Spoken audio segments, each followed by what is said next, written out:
mean, why wouldn't you go to the county fair? My kid has been over here and we've been eating so much. And it's just been a fantastic time to spend, a fantastic way to spend the day. Now, for everyone who's here, and if you have never seen this show before, I'm Momma Cuisine, Johanna Cook. I have a cooking show called In the Kitch, and it's all about great everyday meals. And we started this new series, which is a cooking talk show. So because we wanted to bring in new guests, talk about really great topics that has to do with families and kids and cooking and food, of course. Because who here doesn't love to eat? Right? That's why we're here. Half the reason why we're at the county fair is because we're going to have funnel cakes and corn dogs and lemonade. And it's really all about family at the end of the day. Food brings everyone together. And we have a lot of really great topics to talk about. First, I have a really great recipe. Now, we're in the Midwest, so it's all about corn, right? And we're all beef and potatoes kind of people here in the Midwest. But how many of you have ever had a sweet corn shake? Anybody? Crickets? Yeah, exactly. I've never had it either. And I just visited the Philippines with my family. My mom is right there. My son is here, and with my two daughters and the rest of my family, we visited the Philippines. And there's a dessert there called maíz con hielo, which is, it sounds Spanish, but it's corn, sweet corn, condensed milk, crushed ice, and milk, and it's so good. And blended up. It is amazing. So it may sound weird, but we're going to try some out today, and I'm going to make it for you. And we have some really great guests from Illinois farm families. We have Michelle and Rosie who's here, and we're going to talk about what we love to eat the most, beef, pork. We're going to talk about dairy as well. Such a Midwest, things that we love here in the Midwest, and we want to talk a lot about that today. So before we go any further, let's just go ahead and get Michelle up here today. Give her a round of applause. Hi. It's great to How see are you. you? I'm doing good. Thank you so much for being here at the fair. We're just I'm so in happy. your hood today. Yes, yeah. This is my home county. We're in Woodstock, Illinois, and we're just thrilled to have you here. Thank you so much. So tell us about McHenry County. What's in and around here? You know, us Chicagoans, there's a lot of families that live towards the city. And they come out for things like the county fair. But tell us about this county. Sure. We're kind of in a transition right now. Our county was agricultural, growing a lot of corn, soybeans, wheat, oats, hay. We also had quite a few dairies in the county, along with some people raising beef and pork, sheep as well. But now we've gone a little more suburban. During the housing boom, back 20, 30 years ago, pretty much everything east of 47 is now kind of a suburb of Chicago, but the neat thing is we still have a lot of rural areas. Pretty much everything west of 47 is still agricultural. We don't have as many dairy farms, but we do have a lot of people that have gone into agritourism and raising a lot of specialty crops. We've got a lot of, like I said, the city people that came out, moved west, so they like to take advantage of some of the things that we have to offer, like orchards, you pick orchards and berries. We've got all kinds of agriculture, corn mazes, etc. That's the one thing. I was a city mom. And then we moved out to the burbs, and I just keep going further and further out because I love the quality of life. Yes, absolutely. Yeah, a lot of people came out here for that. A little bit quieter, but that's, something else that we deal with in agriculture. Agriculture has always been kind of dirty and noisy, so it is kind of a learning curve for people that move out to the agricultural areas from the city. They have to learn, that animals sometimes Are loud and a little bit noisy as well. Well, I really love it. Thank you for having us. Now, the Illinois farm families, tell us about your involvement with them. Sure. Illinois Farm Families is a group of commodity people, corn, soybeans, pork, beef, and also Illinois Farm Bureau. And Illinois Farm Bureau is a general agricultural organization. We represent small farms, large farms, everything in between. And we try to promote them and make, whenever we can make them more profitable, we'll do whatever we can, try to promote the products that they're growing and support the farm families and the rural lifestyle. We really want to support them because there's a lot that they do for our communities, our food communities, immediate, and what people don't realize, it even goes outside of the town that they're in. Absolutely, yeah. And Illinois Farm Bureau has about 390,000 members right now. So we are, we represent them in Springfield and in Washington, D.C., promoting legislative efforts that'll make their life easier. Now, how can everyday people like myself learn, or where can we go to find information? Because today we're going to talk about food labeling, especially with meats. So let's talk about that. Tell us about it. Sure. Our family, like I mentioned, we raise beef. My son also has a dairy. So we brought some samples here of some beef, some different cuts that we have. One question that I get often, and I sold our beef at farmers markets for about 11 years, so I'm kind of used to these frequent questions. One of them was, how do I choose a good steak? And what you want to look for, let me grab this. Yes. We've got a sample of a T-bone steak here, and what you want to look for is the marbling. That would be the intermuscular fat here. That's the flavor. Yes, you need fat for flavor, which you well know. But yeah, that would be these flakes of white in the steaks. Don't pay too much attention to the fat on the outside. Generally, that gets cut off. Most good butchers will do that for you, but it's the intermuscular fat, the marbling, that will make a good steak. As far as the label goes, everything will be labeled by the USDA, and I'm going to really simplify this. There's a lot more to it, but you've basically got prime, choice, and select. In prime, you can consider like an A grade. Choice, you could consider the B, and then select would be more of a C. So I would always advise people to buy prime or choice whenever you can, just so you get a more consistent, better quality. And choice is what I see most of the time in like your neighborhood markets and grocery stores. So we're getting a really good quality. Absolutely, yeah. Even my local Jewel now carries choice. So that's what I always look for too. Prime is generally found in upscale restaurants, hotels, things like that. Now, what other things about labeling? Because there's a lot, and it's something that people talk about all the time. There's so much. So help break it down to us, because you're the expert here. Okay, well, I don't even know where to begin, but a lot of times what you see for marketing will be free of. And for example, it'll say, free of hormones, free of antibiotics, things like that. What you should know, though, is that all beef is free of antibiotics. There's a very strict withdrawal period that every cattle farmer follows. If you do need to administer antibiotics for any reason, say a cow has a hoof infection or something, you certainly don't want to leave the animal without any medical attention. So if it can be administered a little bit of antibiotics to make it feel better, then the cattle rancher will do that. And we also work very closely with veterinarians. So the label here, free of antibiotics, antibiotic free, it kind of drives me crazy because it's like, duh, yes. All free of antibiotics. And as far as hormones go, hormones in beef, there is an implant that you can insert into the cattle's ear, sometimes under the hide, that will kind of on a time-activated basis kind of give the cattle some extra hormones, which helps them grow a little bit, but it's a very, very small amount. We're talking nanograms, and it's really nothing to fear. So by seeing this free of added hormones, it really is quite scary to people, and it shouldn't be. There's absolutely nothing to be afraid of. It's perfectly safe. And honestly, not every cattle rancher uses implants for hormones. We don't on our farm. That is so fascinating. I'm so fascinated by this stuff because there's so much as consumers. We just go for whatever the coolest or sexiest thing is on TV. Yeah. It's marketing, and marketing now is fear-based. Everything is fear-based. Different products try to differentiate themselves, and unfortunately they use fear. And there's absolutely nothing wrong with the products that don't have all the labels and the list of free from.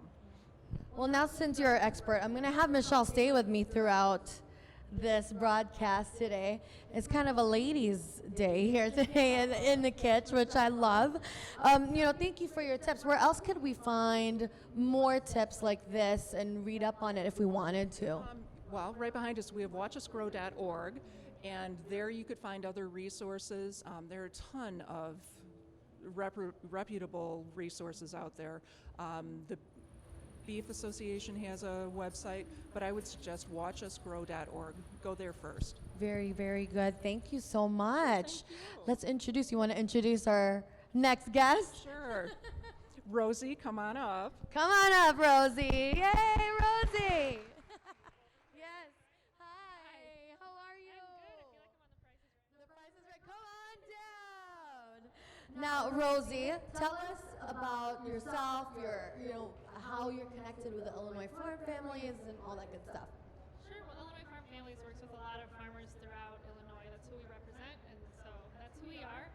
I farm with my dad and brother about 50 miles southwest of here a little bit, and we raise beef cattle, and my dad and brother raise a lot of corn and soybeans too. So, yeah, beef cattle farmers. And we've got Now, tell me, because it's so interesting to us suburban and city folk, like a myth about growing up in a farm. Tell us something that's interesting, or what people don't normally know about kids who grow up, in a farm family. Sure. Well, actually, I can remember going off to college. I went to Illinois State University, and I remember just meeting people in my dorm, and they would find out that I was a real farmer, and they would just look at me, yes, like I'm a unicorn. And somebody really asked me, it was genuine, and they said, "So, chocolate milk comes from brown cows, right?" And it doesn't. That'd be cool, but it doesn't. But Chocolate covered cows. yeah, but I mean, and some of the stuff is true. I mean, I went to a really small school, 40 kids in my class. There's 48 people in the town I grew up in. I mean, it's small town stuff, but we still, we play PlayStation, and we have chores in the house, and we have chores outside. And so a lot of it's the same, but a little bit different too. What's the best part about growing up as a farm kid? I think just the opportunity to be with family, and it's kind of a place to start of what do I want to do when I grow up. And it's so cool to have that opportunity for so many farm kids that you can go to college and you kind of broaden your horizons, and a lot of them choose to come back to the farm with the family, and a lot of them choose to find other jobs even connected to agriculture, but that tie to agriculture and where your food comes from never leaves. Just like you. I love it. Now tell us, because we're going to talk, about dairy. You're going to share about dairy, buying beef and all that stuff. Pork. Tell us things that we need to know. Let's start with dairy. Sure. Well, local is another buzzword, something cool and sexy that people are always looking for. And dairy specifically with milk is almost always local. So you think about it, milk can spoil really fast, right? So it doesn't take long for it to get from the farm to the store. So the stores want to source milk from as close as possible. It often takes less than 48 hours for milk to leave the farm and get to your grocery store. So even if you see milk labeled local, probably the jug right next to it that's $1 cheaper and isn't labeled local is just the same. So that is one thing that's special about dairy is it doesn't travel far, and there's a purpose for that for sure. That is so interesting. Now we have some cheese here from Wisconsin. And so with cheese, so we talked about milk. Anything about cheese we should know?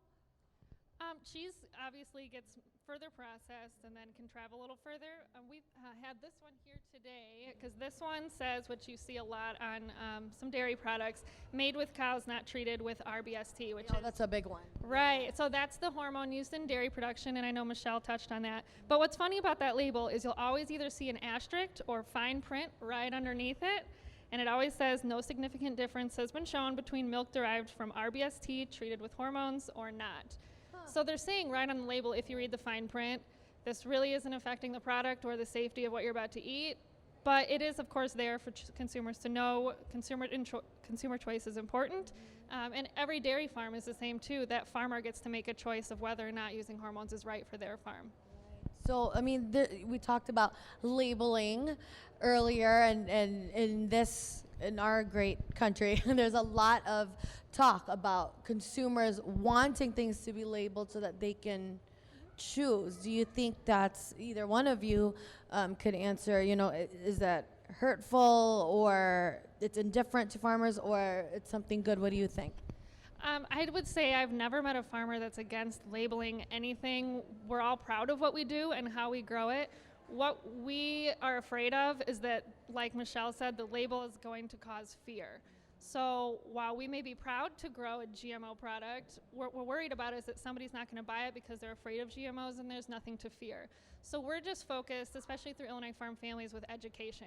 So know what these labels mean and know that there's nothing to be afraid of, and you absolutely have the choice. If organic or local or hormone-free is a priority for your family, that's great. But just make sure that you know what labels you're looking at and you're not just choosing something out of fear.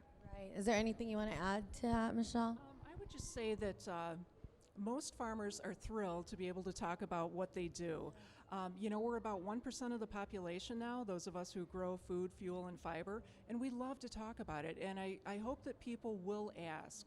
A lot of us are online, and we love to have questions, and I would rather have people get their information straight from a farmer rather than some organization that is just out to sell a product or spread some of these myths. Now, that's what I really love about the Illinois Farm Families, is that they really support and promote the farmers, because I think that they know it is best to come from you, right? And the power of social media, because you could be all the way on your tractor, and I know farmers who, like in Ohio, on a tractor, like on Instagram, and like 4:30 in the morning, showing the sunrise. I think it's so cool because we are that much closer in the age. Like we said, you were like a unicorn in college. Like, oh my God, that's like a real farmer. Where are your overalls? Like, you look normal.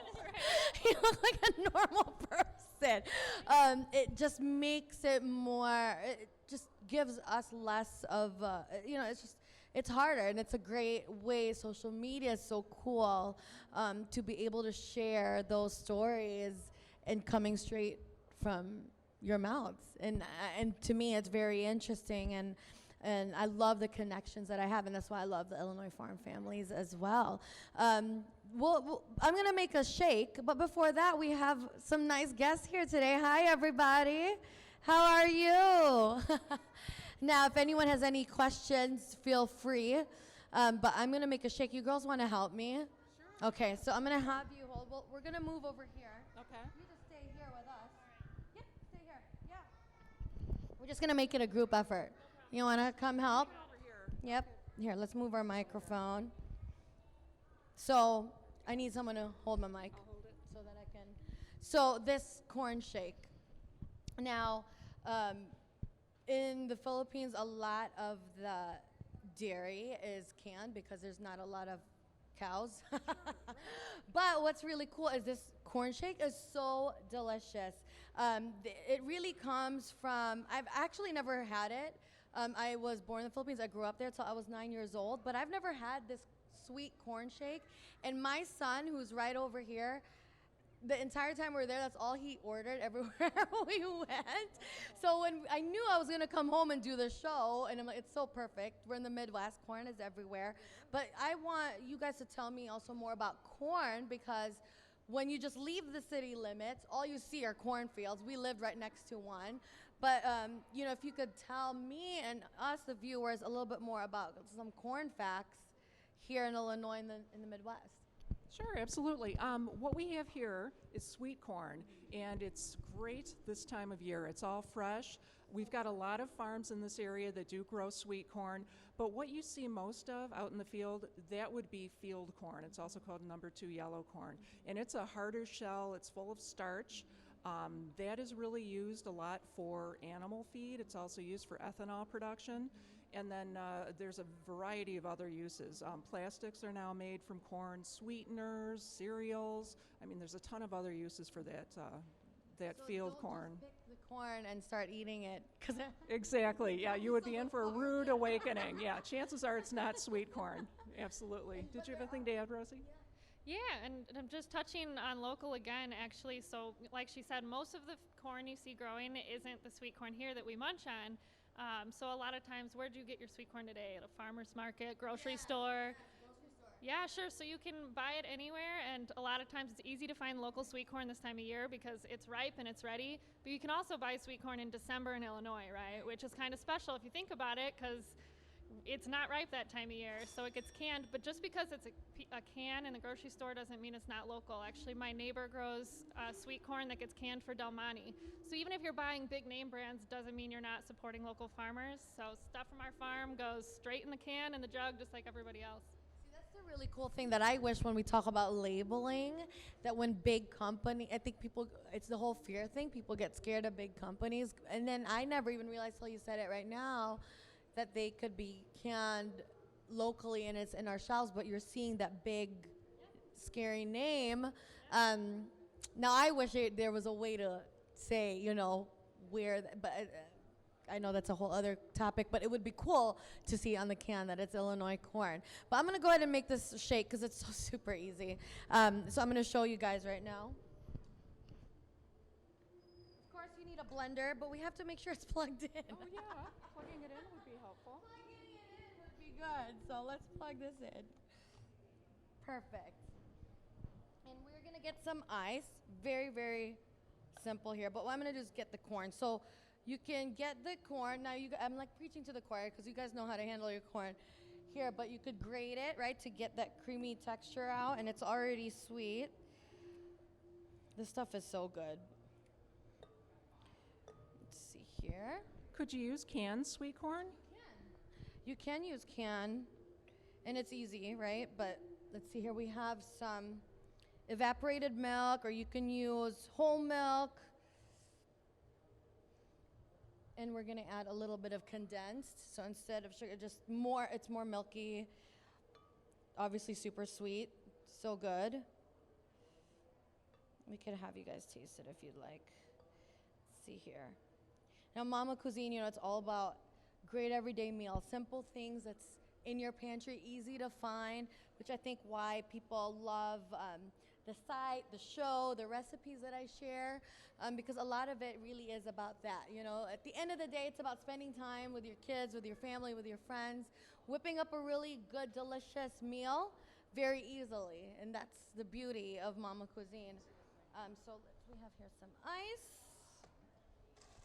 Just gonna add tons of ice. Yay. Perfect. How easy is that? Like 3 ingredients. Right. Of course, if you don't want to do condensed milk, you could do honey. You could do, really, there's so many different variations that you can do. If you're dairy free, you could do coconut milk or almond milk. There's so many ways to make it your own. Let's see, let's do.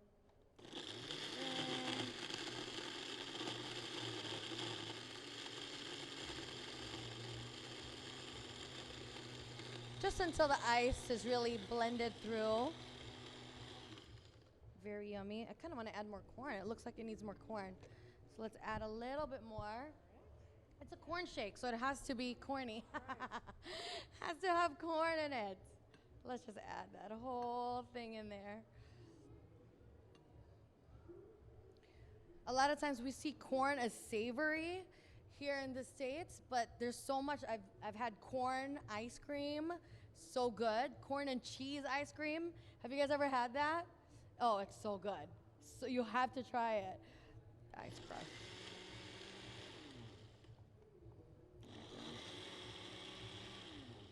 Perfect. In my little blender here, let's give it a try.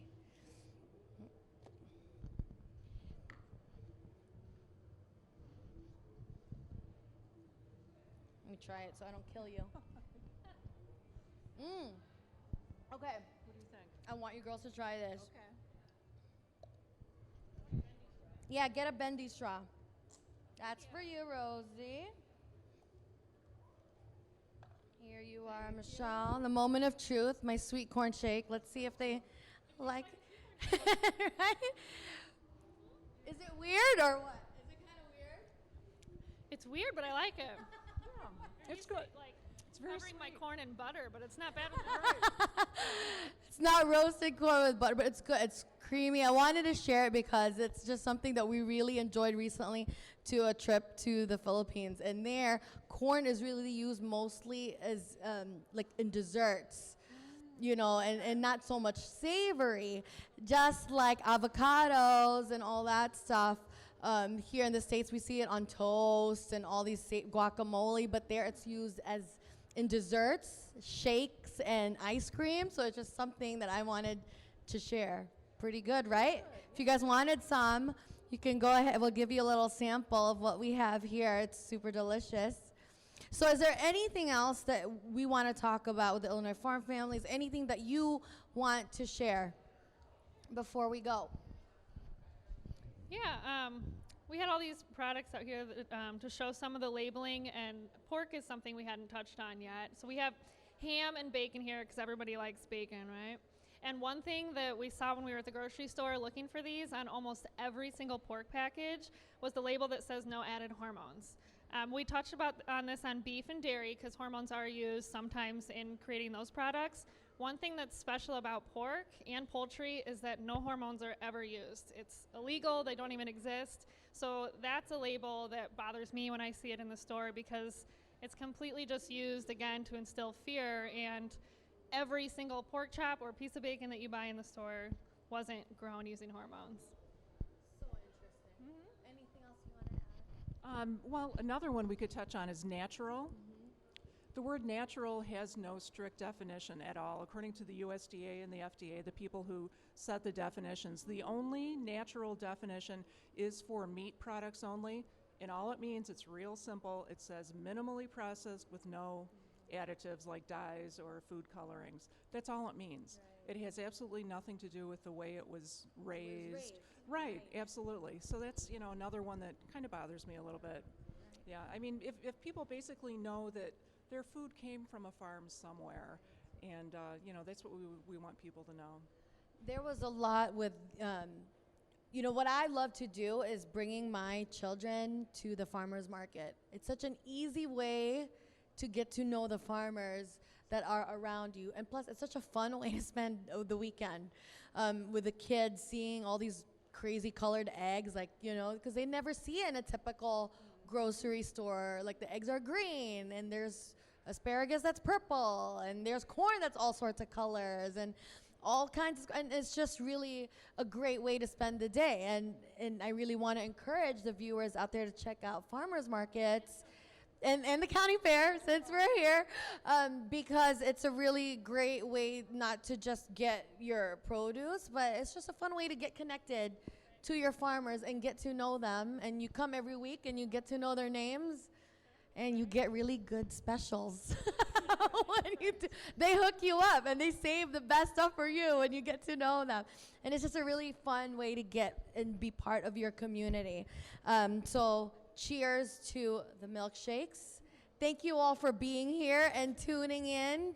Here's our corn shakes. Cheers, everybody. Thanks for watching In the Kitch. Thank you, Michelle and Rosie, for being here. To our sponsors, Illinois Farm Families and the McHenry County Fair, thank you for being so generous and having us here and take over your building. Thank you so much. We'll tune in again next month for In the Kitch with Momma Cuisine.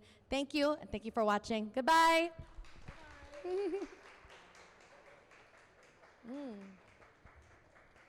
You guys want to try some? Isn't it good? Super good. I know my son's going to want some right now. Corn shakes. Hi. Would you like some? Yep.